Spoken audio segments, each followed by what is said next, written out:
है ट्रिक्स। दोस्तों आज इस वीडियो में मैं आपको साइंस में फिजिक्स का टॉपिक लाइट को अच्छे से डिस्कस करूंगा। दोस्तों बहुत ही ज्यादा इंपॉर्टेंट है। अगर किसी कॉम्पिटिटिव एग्जाम में अगर हम बात करें तो साइंस एक बहुत ज्यादा इंपॉर्टेंट रोल प्ले करता है और साइंस का जो पार्ट है फिजिक्स उसमें लाइट का टॉपिक जो होता है इससे क्वेश्चन बनता ही बनता है। ठीक है फ्रेंड्स, तो आज का लेक्चर दोस्तों आप ध्यान से सुनिएगा। पूरा लेक्चर मैं आपको अच्छे से समझाऊंगा। उसके बाद दोस्तों मैंने एक टेस्ट तैयार करा है, वो भी आपको मैं पैरेलली साथ में समझाने के बाद टेस्ट लगाऊंगा। तो दोस्तों आप पूरा लेक्चर ध्यान समझिएगा तो आसानी से आप उस टेस्ट में क्वेश्चन क्लिक कर पाएंगे। ठीक है फ्रेंड्स, तो चलिए हम अच्छे से समझते हैं और फिर हम टेस्ट देंगे। चलिए स्टार्ट करते हैं। दोस्तों हमारा पहला जो टॉपिक है वो है रिफ्लेक्शन ऑफ लाइट। इसको हिंदी में बोला जाता है प्रकाश का परावर्तन। ठीक है फ्रेंड्स, तो चलिए हम देखते हैं कि प्रकाश का परावर्तन क्या है। जब दोस्तों इसको ऐसे समझेंगे कि लाइट जब चिकनी सरफेस पे टकराती है, ठीक है, तो वो टकराने के बाद एक दूसरी डायरेक्शन में लौट जाती है। ठीक है, तो इस घटना को हम क्या बोलते हैं? प्रकाश का परावर्तन बोलते हैं। ठीक है, तो देखिए दोस्तों ये यहाँ से सन से जैसे कि ये लाइट आई यहाँ पर, ठीक है, जैसे कि आप डायग्राम में देख रहे हैं, और यहाँ पर ये सरफेस है, ठीक है, चिकनी सरफेस है, यहाँ पर वो टकराकर लाइट वापस से वातावरण में चली गई। आप जैसे देखा आपने, तो ये ध्यान रखिएगा बस कि रिफ्लेक्शन ऑफ लाइट क्या होता है। टकराने के बाद वापस उसी मीडियम में चली जाती है वो, तो इसको हम क्या बोलते हैं? Reflection of light. ठीक है, चलिए आगे और नेक्स्ट हम समझते हैं। अगला है दोस्तों रिफ्रैक्शन ऑफ लाइट, प्रकाश का अपवर्तन। दोस्तों बहुत ही ज्यादा इंपॉर्टेंट टॉपिक है, तो आप ध्यान से देखिएगा पूरा और ध्यान से सुनिएगा। ठीक है फ्रेंड्स, तो जब कोई लाइट एक मीडियम से दूसरे मीडियम में जाती है और वो लाइट कैसे उस पे जा रही है, तिरछी अगर वो इंसिडेंट होती है, ठीक है ना, तो अपनी मेन डायरेक्शन से वो हट जाती है। ये पूरी घटना जो होती है ये प्रकाश का अपवर्तन कहलाता है। ठीक है, तो इसको हम डायग्रामेटिकली थोड़ा समझते हैं कैसे क्या है।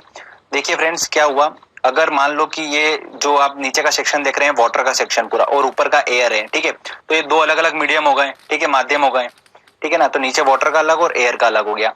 अब जो ये ऑब्जर्वर दिख रहा होगा, जैसे कि आपको यहाँ पर ये ऑब्जर्वर दिख रहा है, ठीक है, डायग्राम में, तो जब रे जो है, ठीक है, लाइट जो है, रे जो है, वो एक वाटर मीडियम से एयर मीडियम में जा रही है, ठीक है ना, तो एक्चुअल पोजीशन कहां पर है मछली की? जैसे कि आप देख रहे हैं यहाँ पर ये मछली है, तो जब वो रे ऐसे जा रही है, ठीक है, और यहाँ पर वो इस ऑब्जर्वर को दिखती है, ठीक है ना, तो वो अपने मेन डायरेक्शन से हट जाती है। एक्चुअल डायरेक्शन क्या थी दोस्तों इसकी? ये जा रही थी, ये इसकी एक्चुअल डायरेक्शन थी, बट इस डायरेक्शन से वो हटकर हल्की सी बैंड हो गई नीचे की तरफ और ऑब्जर्वर को दिखी है। ठीक है ना, तो ये बहुत ज्यादा, इसके बताए रियल लाइफ के एग्जांपल बहुत ज्यादा पूछे जाते हैं एग्जाम में, तो आप थोड़ा इसको ध्यान से देखिए। आपको पूरी सिचुएशन समझ में आ चुकी है कि जब कोई लाइट एक मीडियम से दूसरे मीडियम में जाती है और तिरछी अगर आपतित हो रही है वो, तो अपने मेन डायरेक्शन से वो थोड़ा सा हट जाती है। ठीक है, तो जब अपना वाटर से एयर की तरफ जा रही है वो, ठीक है ना, तो ये अलग अलग मीडियम है दोनों, ठीक है, एक होता है रेयरर मीडियम और एक होता है डेंसर मीडियम। तो नीचे वाला जो वाटर वाला है वो डेंसर मीडियम है और जो एयर वाला जो है वो रेयर मीडियम है। ठीक है, तो जब डेंसर टू रेयरर में जा रही है लाइट, तो वो अपने जो उसका मेन लाइट जो जा रही है वो परपेंडिकुलर से थोड़ा सा वो क्या होती है दोस्तों, अपने हट जाती है। ठीक है फ्रेंड्स, तो आप देख अब इसके एग्जाम्पल हम देखते हैं। एग्जाम्पल क्या है दोस्तों? एग्जाम्पल ये है कि तारों का टिमटिमाना भी यही होता है। अब तारों का टिमटिमाना कैसे, क्या एग्जांपल हम समझते हैं। देखो क्या होता क्या है कि तारे, ये पृथ्वी होती है हमारी, ठीक है, अब तारे जो होते हैं वो इतनी दूर होते हैं, ठीक है, मान लो तारा यहाँ पर है, यहाँ पर है, यहाँ पर है, यहाँ पर है, पूरे जो ब्रह्मांड में तारे फैले हुए हैं, ठीक है। अब पृथ्वी के ऊपर भी बहुत सारी लेयर होती है, अलग अलग अलग टाइप की लेयर होती है, ठीक है ना, तो जब इन तारों की लाइट जब पृथ्वी पर आती है तो हर लेयर में वो क्या होती है? रिफ्लेक्ट होती जाती है, तो वो रिफ्लेक्ट होती जाती है, लाइट रिफ्लेक्ट हो जाती है और हमारे तक पहुंचती है। तो इस वजह से क्या होता है दोस्तों, हमको वो तारे जो होते हैं वो टिमटिमाते हुए दिखाई देते हैं। यही कारण होता है रिफ्लेक्शन ऑफ लाइट में ही, ठीक है, ये इस कारण से ही तारे जो होते हैं टिमटिमाते हमें दिखाई देते हैं। अगला होता है पानी में पड़ा सिक्का तली से ऊपर उठाया जाता है। जनरली हम देखते हैं कि पानी में जैसे सिक्का डाल देते हैं तो वो हल्का सा उसके जो बेस होता है उससे हमको ऊपर उठाया जाता है। उसका कारण भी यही होता है, जैसे कि मैंने आपको दिखाया जैसे अभी हम देख रहे थे कि मछली को देख रहे थे, तो हल्की सी जो एक्चुअल मछली की जो पोजीशन थी वो ये थी, बट जो ऑब्जर्वर के आंखों में जा रही है वो जा रही है उसकी अपेरेंट पोजीशन, मतलब उसको आभास हो रहा है कि मछली यहां पर है, बट एक्चुअल पोजीशन मछली की यहां पर है, ठीक है ना। तो उसी तरीके सिक्का जो होता है अपनी तली से ऊपर उठाई देता है, उसका कारण होता है रिफ्लेक्शन ऑफ लाइट, ठीक है फ्रेंड्स। तो इसको आप ध्यान से समझ लिया आपने। जब भी हम बात करेंगे कुछ इमेज की कि ऊपर दिखाई दे रही है पानी का सिक्का या मछली या कुछ, तो एग्जाम में बहुत क्वेश्चन पूछे जाते हैं दोस्तों इससे, तो आप इसको ध्यान से समझ लीजिएगा पूरा, ठीक है। जब कोई लाइट एक मीडियम से दूसरे मीडियम में जाती है और तिरछी आपतित होती है तो वो मेन डायरेक्शन से हट जाती है, ठीक है फ्रेंड्स। इसी को बोलते हैं प्रकाश का अपवर्तन। अब आगे हम बात करते हैं अगले टॉपिक की। अगला टॉपिक आता है दोस्तों हमारा टोटल इंटरनल रिफ्लेक्शन, ठीक है। इसको हिंदी में बोला जाता है प्रकाश का पूर्ण आंतरिक परावर्तन, ठीक है। अब इसको समझते हैं। अभी हमने समझा दोस्तों अपवर्तन समझा हमने, रिफ्रैक्शन समझा हमने। तो आप जैसे कि यहाँ पर डायग्राम में देख रहे हैं, जैसे कि यहाँ पर देखिएगा, ये देखिएगा पोजीशन को, तो यहाँ पर क्या हुई दोस्तों, देखिए दोस्तों आप ये कि डेंसर मीडियम से जब रेरर मीडियम में अगर कोई रे जा रही है, तो हमने बात करी थी नॉर्मल से, जो इसका नॉर्मल है ये सेंटर में यहाँ पर, ये इस नॉर्मल से क्या होती है वो हल्का सा हट जाती है, दूर हट जाती है, ठीक है ना। तो अब ये पहली पोजीशन थी हमारी, ठीक है। अगर मैं ये किसी एंगल से जरूर ये जारी होगी, यहाँ से किसी एंगल से जारी होगी, ठीक है, एक मीडियम से दूसरे मीडियम में। अगर इस जो इंसिडेंट एंगल है इसका, ठीक है, आपतित कोण है, अगर मैं इस इंसिडेंट एंगल को अगर थोड़ा सा बढ़ाता हूँ, ठीक है ना, जैसे कि सेकंड वाली इमेज में देखिए आप कि सेकंड वाली इमेज में अगर मैंने इंसिडेंट एंगल को थोड़ा सा बढ़ा दिया, ठीक है ना, तो ये क्या हुआ, जो रे थी एक मीडियम से दूसरे मीडियम में जा रही थी, तो ये वापस सरफेस पे निकल गई, ठीक है, सरफेस पे निकल गई, ओके, दूसरे मीडियम में गई नहीं है। तो इस एंगल को क्या बोलते हैं दोस्तों, क्रिटिकल एंगल बोला जाता है, क्रांतिक कोण बोला जाता है हिंदी में। अगर मैं इस क्रिटिकल एंगल से थोड़ा सा और अगर बढ़ा दूं मैं अगर इस एंगल को, तो दोस्तों क्या देखिए क्या हो रहा है, ये जो रे जिस मीडियम से जा रही थी उसी मीडियम में वापस लौट आई, ठीक है ना फ्रेंड्स। तो इस पूरी सिचुएशन को, इस घटना को क्या बोलते हैं हम, टोटल इंटरनल रिफ्लेक्शन, पूर्ण आंतरिक परावर्तन की सिचुएशन इसको बोला जाता है, ओके फ्रेंड्स। तो इसके जो मेन एग्जाम्पल्स हैं वो बहुत ज्यादा इंपॉर्टेंट है, जो कि पूछे जाते हैं एग्जाम में। मैंने आपको सिचुएशन पूरी समझा दी कि क्या एक्चुअल में पूर्ण आंतरिक परावर्तन क्या होता है, अपन ने वो समझ लिया है। अब हम थोड़ा सा इसको एग्जाम्पल देख लेते हैं। तो पहला हमारा एग्जाम्पल है हीरे का चमकना, ठीक है। तो हीरे का चमकना वो ऐसा क्यों होता है, हीरे का चमकना, इसका कारण मैं आपको बताता हूँ, देख सुनिएगा दोस्तों। हीरा जो होता है उसका जो क्रिटिकल एंगल होता है वो बहुत ही ज्यादा कम होता है, लगभग 24 डिग्री के समथिंग उसका क्रिटिकल एंगल होता है, ठीक है। तो जब कोई प्रकाश जो होता है, जब कोई लाइट होती है, जब वो हीरे में जब प्रवेश करती है अंदर, ठीक है, एंटर करती है, तो उसके जो अंदर की सरफेस होती है उस पर बार बार टकराती रहती है और वहां पर उसका पूर्ण परावर्तन होता रहता है बार बार, ठीक है, टोटल रिफ्लेक्शन होता रहता है बार बार वहां पर। फिर क्या होता है, जब बार बार उसका रिफ्लेक्शन होता रहता है, तो वो किसी ऐसी सरफेस पर टकराती है जहां पर उसका इंसिडेंट एंगल अगर 24 डिग्री से कम होगा, तो वो हीरे से क्या होती है, बाहर आ पाती है।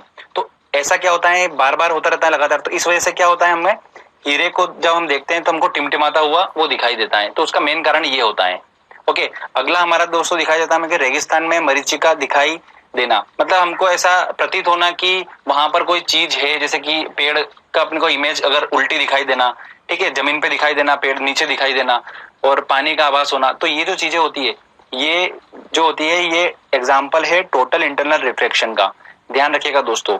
उसके बाद पानी में पड़ी हुई परख नली जो होती है हमको चमकीली टिमटिमाती हुई दिखाई देती है। पानी में हवा के जो भरे बुलबुले होते हैं वो टिमटिमाए देते हैं, ठीक है। और ऑप्टिकल फाइबर, इसमें भी टोटल इंटरनल रिफ्लेक्शन होता है। तो आप ये जो आपने देख लिया दोस्तों एग्जाम्पल, ये आप बिल्कुल ध्यान रखिएगा, ये एग्जाम में कितनी बार पूछे गए हैं, तो आप इनको बस अच्छे से स्टडी कर लीजिए, इनको समझ लीजिए, आपको ये आसानी से याद हो जाएगा फंडा, ठीक है। चलिए हम आगे टॉपिक को समझते हैं। तो फ्रेंड्स अगला हमारा टॉपिक है डिस्पर्शन ऑफ लाइट, ठीक है, ध्यान से समझिएगा इसको, वेरी इंपॉर्टेंट है। इसमें होता क्या है कि जब प्रकाश जो होता है वो प्रिज्म से होकर गुजरता है, तो अपवर्तन मतलब रिफ्रैक्शन के पश्चात क्या होता है, प्रिज्म की बेस की ओर झुकने लगता है, ठीक है, और साथ साथ विभिन्न रंगों में बढ़ जाता है। इसे ही हम क्या बोलते हैं, डिस्पर्शन ऑफ लाइट या प्रकाश का वर्ण विक्षेपण कहते हैं, ओके फ्रेंड्स। तो आपने ये इसकी मेन फंडा समझ लिया कि डेफिनेशन है क्या। अब दोस्तों इसमें मेन आप एक बात ध्यान रखिएगा कि जो हमारा सूर्य जो होता है, ठीक है, जो सूर्य की लाइट होती है, हमारी सन की जो लाइट होती है, ठीक है, उसमें अलग अलग कलर्स होते हैं। तो उसमें लाल कलर जो होता है, रेड कलर, ठीक है ना, उसकी वेवलेंथ जो होती है तरंग दैर्घ्य, ठीक है। तो वेवलेंथ जो होती है वो सबसे ज्यादा होती है किसकी, रेड की, ओके। और सबसे कम जो होती है वो होती है बैंगनी की, ठीक है। इसकी सीरीज होती है पूरी, मैं आपको बता देता हूँ। और जो कलर जो दोस्तों देखिए प्रिज्म के बाद जो ये स्पेक्ट्रम हमारा बना, तो इसमें जो कलर होते हैं वो 7 कलरों में डिवाइड होती है वो रे, ओके। तो इसको याद रखने का तरीका सीरीज वाइज कैसा है, ऊपर होता है रेड, फिर इसके बाद आता है हमारा लाल होता है, उसके बाद फिर नारंगी कलर होता है, फिर पीला, फिर हरा, फिर नीला, फिर जामुनिया और फिर बैंगनी कलर होता है। तो इसको याद रखने का तरीका दोस्तों मैंने ट्रिक के माध्यम से आपको बता रहा हूं मैं कि बेजानी हपीनाला, तो ये अपना एक आराम से याद रख सकते हो कि बेजानी हपीनाला, बेजानी हपीनाला। तो बैंगनी, जामुनिया, नीला, हरा, पीला और नारंगी और लाल। तो लाल की दोस्तों ध्यान रखिएगा वेवलेंथ, तरंग दैर्घ्य सबसे ज्यादा होती है, ठीक है। और उसके बाद फिर नारंगी की होती है और सबसे कम होती है बैंगनी रंग की, ठीक है फ्रेंड्स। तो आप ध्यान रख सकते हो इसका आसानी से। अब वेवलेंथ क्या होता है, वेवलेंथ मतलब कि रिपीटेशन होना उस वेव का कितने डिस्टेंस के बाद, तो वो ही जो मेन अपनी डिस्टेंस होती है उसी को हम तरंग दैर्घ्य बोलते हैं, ठीक है। तो अगर किसी की डिस्टेंस अगर ज्यादा होगी तो वो एनर्जी को भी उतना ज्यादा उस लॉस करेगा एनर्जी का, तो एनर्जी ज्यादा खर्च होगी तो उसके पास एनर्जी कम होती है। तो लाल अगर कलर की अगर वेवलेंथ अगर ज्यादा है तो उसके पास एनर्जी कम होगी ऑब्वियस बात है। और बैंगनी रंग की अगर सबसे कम है वेवलेंथ तो उसके पास एनर्जी ज्यादा होगी। तो ये कंसेप्ट आप थोड़ा ध्यान रखिएगा, बार बार एग्जाम में पूछा जाता है, ठीक है ना फ्रेंड्स। तो अगर हम इसके एग्जाम्पल की बात करें तो इंद्रधनुष का बनना जो होता है डिस्पर्शन ऑफ लाइट का सबसे जबरदस्त एग्जाम्पल है जो कि बार बार एग्जाम में पूछा जाता है। और इसके अंदर इंद्रधनुष के बनने में टोटल इंटरनल रिफ्रैक्शन, ठीक है, रिफ्लेक्शन और रिफ्रैक्शन मतलब परावर्तन, पूर्ण आंतरिक परावर्तन और अपवर्तन तीनों घटनाएं होती हैं, ठीक है। और उन तीनों घटना के फलस्वरूप वर्ण विक्षेपण डिस्पर्शन ऑफ लाइट का सबसे अच्छा एग्जाम्पल है इंद्रधनुष का बनना। ओके फ्रेंड्स, ये एग्जाम में पूछा जाता है तो आप इसको थोड़ा ध्यान रखिएगा। चलिए नेक्स्ट टॉपिक को हम समझते हैं फ्रेंड्स। अगला टॉपिक है हमारा स्कैटरिंग ऑफ लाइट, प्रकाश का प्रकीर्णन। इसको हम थोड़ा समझते हैं। इस घटना में होता क्या है दोस्तों कि जब प्रकाश ऐसे माध्यम से गुजरता है जहां पर धूल या कोई अन्य पदार्थ मौजूद होते हैं तो प्रकाश सभी डायरेक्शन में फैल जाता है। वो जो लाइट होती है वो डायरेक्शन में फैल जाती है, इसे स्कैटरिंग ऑफ लाइट बोलते हैं या फिर प्रकाश का प्रकीर्णन बोला जाता है, ठीक है। जिस कलर की एनर्जी सबसे ज्यादा होगी उसका प्रकीर्णन मतलब वो सबसे ज्यादा स्कैटरिंग जो का फैलेगा, वो सबसे ज्यादा कौन फैलेगा, जिसकी एनर्जी सबसे ज्यादा होगी। अभी हमने पढ़ा कि जिसकी वेवलेंथ सबसे ज्यादा होती है उसके पास कम एनर्जी होगी, ठीक है। जिसकी वेवलेंथ जो होती है वो सबसे कम होगी उसके पास सबसे ज्यादा एनर्जी होगी। तो बैंगनी रंग जो था हमारे पास उसकी वेवलेंथ जो है सबसे कम होती है इसलिए एनर्जी ज्यादा है तो ज्यादा स्कैटर होगा। मतलब वेवलेंथ के माध्यम से हम आराम से एनर्जी तक पहुंच सकते हैं और वहां से हम पता कर सकते हैं कि कौन सा रंग जो है ज्यादा फैलेगा एटमॉस्फेयर में, ठीक है फ्रेंड्स। तो आपने ये कंसेप्ट समझा। अब आप डायग्रामेटिकली देखिए यहाँ पर, जैसे कि ये सन है, ठीक है। अब यहाँ से जो रे आ रही है, अब ये जो एटमॉस्फेयर है अपना हमारा अपना पृथ्वी का जो वातावरण है उसमें बहुत सारे धूल और मिट्टी और इनके कण ऊपर एटमॉस्फेयर में घूमते रहते हैं। तो उनसे क्या होता है जब ये लाइट टकराती है, ठीक है ना, तो ये अलग अलग डायरेक्शन में रिफ्लेक्ट हो जाती है, अलग अलग डायरेक्शन फैल जाती है, इधर उधर चली जाती है, ठीक है ना। तो देखिए जैसे कि आप ये डायग्रामेटिकली इसको समझ सकते हैं और देख सकते हैं, ठीक है फ्रेंड्स। तो अब मैं आपको बताता हूँ, जनरली ये पूछा जाता है कि कौन से कलर की एनर्जी सबसे ज्यादा होती है और इस तरह के क्वेश्चन पूछ लिए जाते हैं एग्जाम में, तो आप थोड़ा ध्यान रखिएगा उस कंसेप्ट को। इसके एग्जाम्पल की बात करते हैं तो आकाश का नीला दिखाई देना, सूर्य के उगते व डूबते समय लाल दिखाई देना। तो जहां पर कलर की बात होगी दोस्तों, ठीक है ना, वहां पर स्कैटरिंग का टॉपिक जरूर आप दिमाग में रखिएगा। अगर हम क्वेश्चन सॉल्व करेंगे टेस्ट सीरीज में, अभी आगे हम जब टेस्ट लगाएंगे इस टॉपिक का, तो आप उसमें ध्यान रखिएगा कि अगर हमको कुछ कलर की बात हो रही है या फिर ऐसा कुछ तो वहां पर स्कैटरिंग की बात होगी, स्कैटरिंग ऑफ लाइट की वहां पर बात होगी। तो आकाश का नीला दिखाई देना ऐसा क्यों होता है, इसका रीजन मैं आपको बताता हूं, ठीक है। तो होता क्या है फ्रेंड्स, आप ऐसा समझिएगा इसको कि दिन के समय में हमें आकाश नीला दिखाई देता है। ये क्वेश्चन एग्जाम में पूछा जाता है, ऐसा क्यों। तो कारण इसका ये है कि दिन के टाइम में सूरज जो होता है वो हमारी पृथ्वी के पास होता है सबसे ज्यादा, ठीक है। सुबह और शाम के टाइम पे दूर होता है, दिन के टाइम पे वो सूरज जो होता है पृथ्वी के बिल्कुल पास में होता है। तो वहां से सनलाइट जो आती है हमारी, ठीक है, उसके अंदर अलग अलग कलर्स होते हैं। तो अलग अलग कलर जब होते हैं तब वो एटमॉस्फेयर में आते हैं। तो जो बैंगनी रंग है, ठीक है, जिसकी एनर्जी जो है वो सबसे ज्यादा है, ठीक है ना, और वेवलेंथ सबसे कम है। एनर्जी ज्यादा होने के कारण जब वो मार्केट में टकराती, जब वो एटमॉस्फेयर में टकराती हैं, ठीक है, धूल के कणों से, तो वो सबसे ज्यादा फैल जाती हैं पूरे एटमॉस्फेयर में। और बाकी के जो कलर्स हैं वो भी फैलते हैं, पर उतने ज्यादा लेवल पे नहीं फैलते हैं जितना बैंगनी रंग फैलता है। तो बैंगनी रंग और बाकी कलर का जो मिक्सचर बन जाता है, तो उस वजह से एटमॉस्फेयर पूरा क्या होता है, नीला हो जाता है। ऊपर का जो हम देखते हैं ना, आकाश पूरा देखते हैं हम ऊपर का, तो वो पूरा नीला दिखाई देता है हमें। यही कारण है उसका कि सबसे ज्यादा जो फैलता है वो बैंगनी रंग फैलता है, और बाकी कलर के साथ वो जब मिक्सचर होता है तो फिर हमें वो नीला दिखाई देने लगता है ऊपर। और ऐसा क्यों होता है कि डूबते टाइम और सूरज उगते टाइम हमें लाल दिखाई देता है?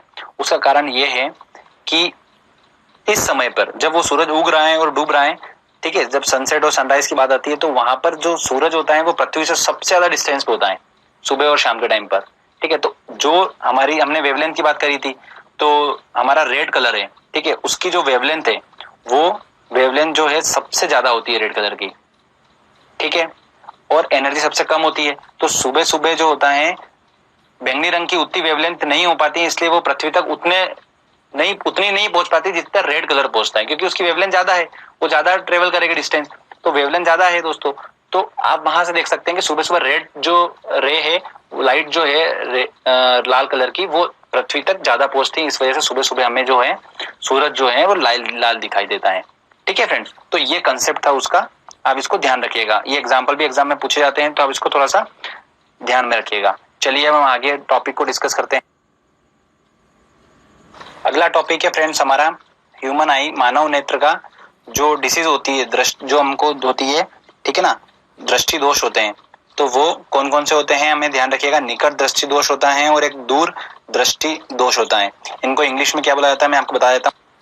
निकट दृष्टि दोष को बोला जाता है मायोपिया, और दूर दृष्टि दोष को बोला जाता है हाइपरमेट्रोपिया। तो आप ध्यान रखिएगा, थोड़ा सा ये भी पूछ लिया जाता है जनरली। अब एक और चीज पूछी जाती है कि निकट दृष्टि दोष है, तो इसको थोड़ा समझते हैं हम, ठीक है। हिंदी के नाम में थोड़ा सा डिफिकल्टी है, तो आप इसको थोड़ा समझिएगा। निकट दृष्टि दोष, जब भी अगर इस तरीके से अगर आंखों के अगर दोष से रिलेटेड अगर क्वेश्चन आता है एग्जाम में, तो आप थोड़ा सा दिमाग में ऐसा रखिएगा कि जो बोल रहा है वो बिल्कुल भी नहीं है, ठीक है ना। क्या कंसेप्ट है हमारा, जो बोल रहा है वो बिल्कुल भी नहीं है, वो गलत ही बोल रहा है। तो निकट दृष्टि दोष की बात कर रहा है तो मतलब गलत बात कर रहा है। निकट का दृष्टि दोष तो है ही नहीं, ठीक है ना। तो पास की चीज तो अच्छी दिखाई दे रही, पर दूर की चीज नहीं दिखाई दे रही है, तो जो बोल रहा है वो बिल्कुल गलत है, ठीक है ना। अब दूर दृष्टि दोष में ऐसे ही क्या होगा, दूर दृष्टि दोष, तो दूर की चीज तो अच्छी दिखाई दे रही, पास की नहीं दिखाई देगी, क्योंकि दूर दृष्टि दोष है, ठीक है ना। तो दूर की दृष्टि तो दोष हो ही नहीं सकता, उसको अपने को हमेशा उसका बोलना है, आगे उल्टा बोलना है। तो दूर की चीज तो अच्छी दिखाई दे रही है, पर पास की चीज नहीं दिखाई दे रही है। तो अब ये अपने समझ लिया कि इसके अंदर की बात की ये एक्चुअली बोलना क्या चाह रहा है। अब क्वेश्चन ये पूछा जाता है एग्जाम में कि जिसको निकट दृष्टि दोष हो रहा है, ठीक है ना, उसको कौन सा लेंस जो होता है वो लेंस यूज करना चाहिए। तो दो प्रकार के लेंस जनरली यूज होते हैं, एक अवतल लेंस और उत्तल लेंस, ठीक है। ये कॉन्वेक्स है और ये कॉनकेव है। अवतल को बोला जाता है कॉनवेव और उत्तल को बोला जाता है कॉन्वेक्स, ठीक है। तो ये दो तरीके के यूज होते हैं लेंस। तो अब निकट दृष्टि दोष और बार बार कंफ्यूजन होता है, हर बार अपन कितना भी पढ़ लें पर एग्जाम में अपन हमेशा गलत ये कुछ करके आ जाते हैं कि यार गलत हो गया यार। तो एक बार आपको कंसेप्ट बताऊंगा तो उसमें आप कभी भी गलत करोगे ही नहीं उसको, ठीक है ना। आप ऐसा ध्यान रखिए दोस्तों कि जैसे कि आप लेंस देख रहे हो, तो अवतल इसमें 4 अक्षर आ रहे हैं, ठीक है। उत्तल इसमें 3 अक्षर आ रहे हैं, ठीक है। तो छोटे अक्षर वाला छोटा दृष्टि दोष के पास जाएगा, बड़े अक्षर वाला बड़े दृष्टि दोष के पास जाएगा। तो जैसे अवतल है, तो अवतल में 4 अक्षर आ रहे हैं, तो वो निकट में 3 अक्षर आ रहे हैं, तो उसके पास जाएगा। दूर में 2 अक्षर आ रहे हैं, तो वो छोटे वाले लेंस के पास जाएगा, मतलब उत्तल लेंस के पास जाएगा, ठीक है ना। तो इस तरीके से आपको एग्जाम में अगर क्वेश्चन आता है ना, तो आप कभी भी पता है गलत करोगे ही नहीं। आपने जैसे वहां पे देखा दूर दृष्टि दोष, तो आपको पता लगा कि छोटा वाले बात कर रहे हैं, दूर मतलब 2 अक्षर की बात कर रहे हैं, तो छोटा वाला अक्षर वाला लेंस होगा। तो छोटे अक्षर वाला लेंस कौन सा है, उत्तल है, तो आप उत्तल आराम से लगा दोगे, तो कोई डिफिकल्टी नहीं होगी बिल्कुल भी, ठीक है ना फ्रेंड्स। अब हम बात करते हैं दोस्तों दूरबीन की बात करते हैं। तो खगोलीय दूरबीन की खोज किसने करी थी, केपलर ने करी थी, और गैलीलियो दूरबीन की खोज किसने करी थी, गैलीलियो ने करी थी। तो आप इसको आसानी से याद रख सकते हो, कोई डिफिकल्टी नहीं है। दूरबीन की खोज किसने करी थी, तो केपलर ने करी थी, गैलीलियो ने, ठीक है। केपलर और गैलीलियो ने दोनों ने मिलकर करी थी। तो खगोलीय किसने करी थी, केपलर ने, और गैलीलियो ने गैलीलियो की करी थी, ठीक है ना। तो इस तरीके से आप उसको याद रख सकते हो, कोई डिफिकल्टी नहीं है।